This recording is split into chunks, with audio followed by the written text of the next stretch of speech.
Uy! Viva! Viva! Viva Santo Negro!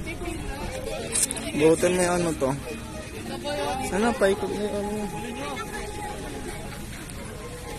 Sota ako yun eh.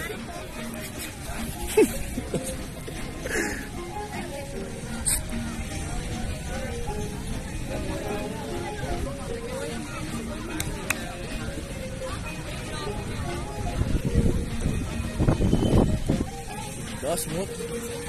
Smooth lang. Smooth doon. Nag-goosebumps ako doon.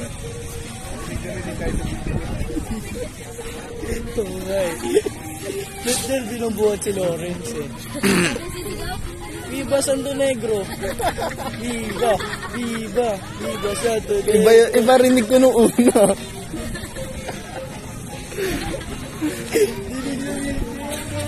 Oo, pag ano. Mention na naman. Ay, panis. Mention na naman. Anthony Ramos. Kailangan tago na naman.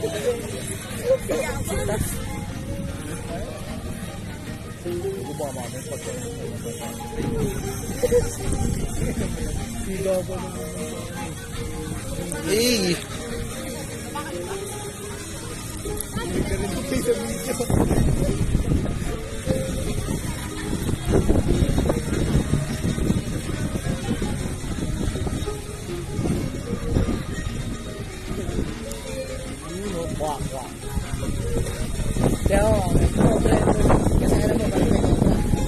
Kasi kalaban natin, ay yung kumakain sa ito.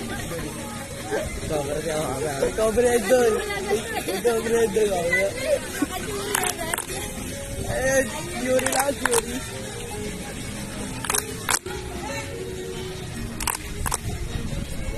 Ano nga yung itik? Itik. Itik yan ha, itik.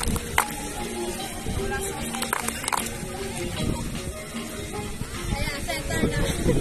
Itik, diba? Itik yan ha. Mamaya yan. May ano, cobra.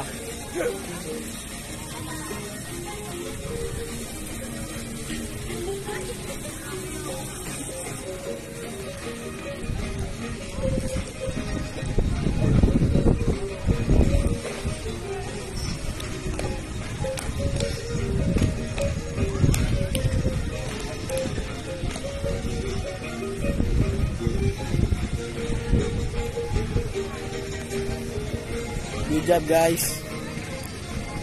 Hindi palo.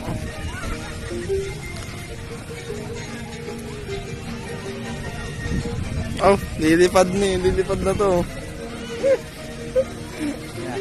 Tagal yung cobra dun. Ayun yung cobra dun. Ayun yung theory ko dun. May cobra, di ba? Ay, kasi yung kumakain sa itik. Pag sa gubat, dun.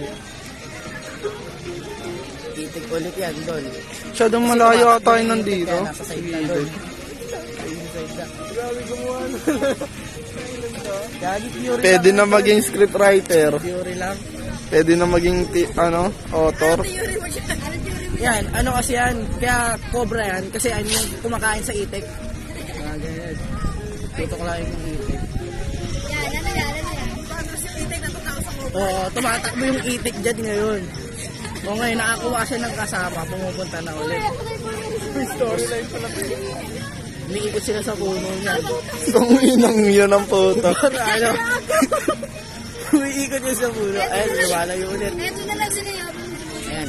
Nakakawala na sila kaya nakakuha na sila ng partner tapos nagpaparami na sila. Ganyan. Tapos pumunta sila sa ilog. Kaya ini yung ilog doon. Ayun na. Na-stack up sila na. Huli na sila.